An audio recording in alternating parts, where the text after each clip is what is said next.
When you drive into the small town of Coleman, it's hard to miss this sign, recognizing the storied baseball and softball teams at Coleman High. Our athletic program, especially in baseball and softball, has always done very, very well. But Tuesday's performance is one for the record books. It's probably our biggest win. Yeah. Oh, I've gotten a lot of hugs and handshakes and congratulations, and I feel a little uncomfortable with it, but at the same time you feel good. JV baseball coach Tom Pashik is being hailed a hero. I think I definitely did the right thing. I don't know if I'm willing to say heroic. But his actions on the way to a game in McBain are being called heroic.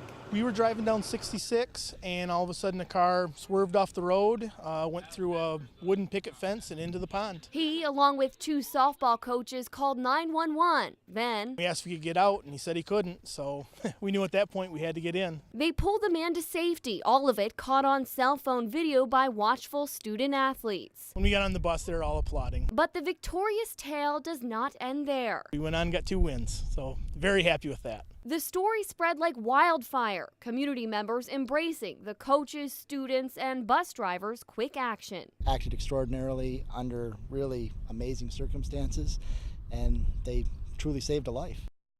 He's the local Apple expert. I don't know.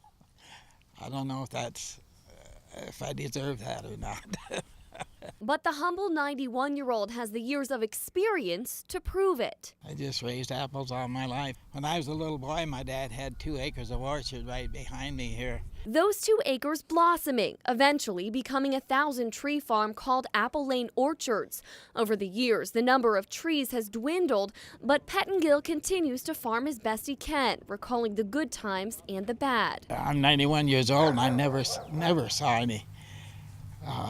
any trees come out that early as they did last year. Just last year, early warm temperatures followed by an April frost killing almost all of the local apple crop. Green leaves were coming out this year. You can see the tree behind me. There isn't no green showing on it yet, and that's good. Pettingill says it also means good news for your wallet. Last year's prices more than doubled. But this year, Genesee County's seasoned apple expert says things are looking up. They blossom the first or second week in May would even be better than the first week. They'd be less apt to freeze. So we'll just have to wait and see. Well, Bill, police were called out here to this home behind me, this white home, for reports of a woman in a car unresponsive. When they got here, they found the woman's body with an apparent gunshot wound. In the meantime, family and friends are remembering the kind woman who they say was also expecting a child. It's a scene all too familiar. Too often, right here in the city of Saginaw. It's sad. But for friends and family members, it's personal. I know her mother, her grandmother. I've been knowing this family all my life, basically. And it's just a tragedy. Thursday morning around 11:30, investigators were called to 1810 Boxwood for reports of an unresponsive woman in a car outside the home. Now they're calling the incident a homicide after finding the young woman's body with a gunshot wound. Officials are not releasing her identity, but according to friends and family, the victim is Kia Frierson. A young, bright young lady, always tried to work and have a job, tried to have something in life. Very positive. Too young to die.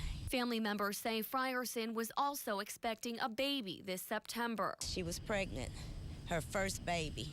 Always went to school, graduated high school, just always tried to be positive with herself and with her life. Police are actively investigating the homicide as friends and family want justice. I hope they find them. It's time. It's time for them to find all these young men and all these young people that's getting killed. It's time for something to be done about this. It's a sound you won't be hearing in the Buena Vista School District, at least for now. Very sad and distressing situation that we're seeing in our county. 27 teachers laid off Monday because there's no money to pay them. That means no school for students. My heart goes out to the students. I mean, there are students that went to school last week that expected to go to school this week that aren't. And I anguish over that. Neighboring schools are not giving up on the students. They met Wednesday to brainstorm. We know that right now they're not in school, and it's our intent as a total county to see what we can do about getting them back in school. School administrators are not commenting on the nature of the plan, but they say they hope to present something to the public by the end of the week. We have no answer at this point. Meanwhile, Congressman Dan Kildee is calling Governor Snyder to act. In a letter, he writes, quote, "Closing down a school district before the school year is not only detrimental to the students' academic growth, but also a student's future."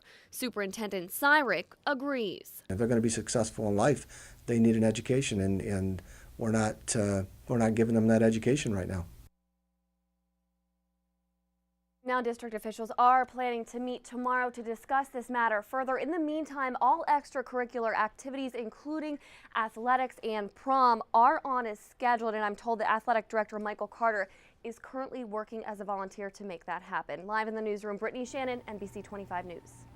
Well, Kelsey Bragg has been running for much of her life, so it comes as no real surprise that she's not letting Monday's tragedy stop her from doing what she loves. But she does tell me that it's having an effect on her reason for running.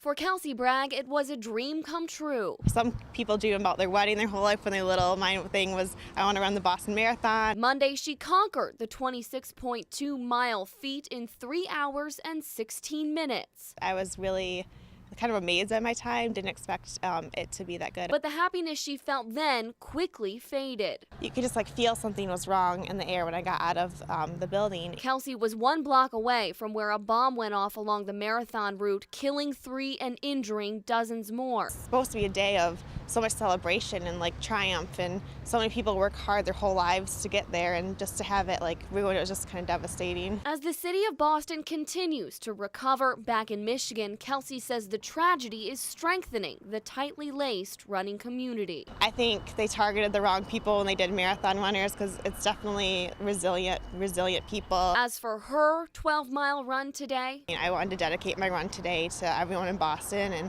all those affected, and I'm going to keep running for sure and keep racing and hopefully be back in Boston. Kelsey's 4th marathon, her first time running in the Boston Marathon.